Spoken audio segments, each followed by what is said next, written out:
Welcome to the Learning Pines YouTube. We hope this video helps.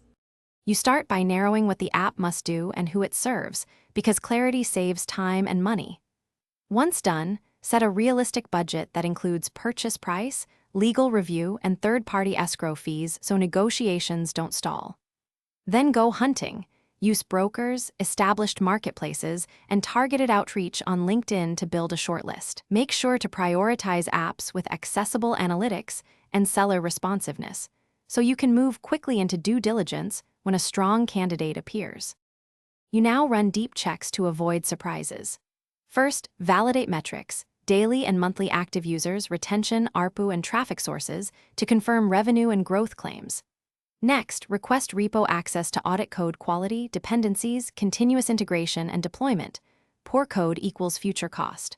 Also confirm intellectual property and compliance, contracts, trademark status, privacy policies, and any third-party agreements. Once these clear, use discounted cash flow or revenue multiples to agree a price. You close with an escrow and a clear sale and purchase agreement that protects both sides. Include earnouts or holdbacks if needed to bridge valuation gaps. After funds transfer, move assets, App Store listings, domain records, API keys, analytics access, CI/CD pipelines, and customer data while updating credentials and permissions. Once live under your control, actively monitor KPIs for 30 to 90 days, communicate any updates to users, and have a rollback plan and seller support window ready if issues arise. This troubleshooting tip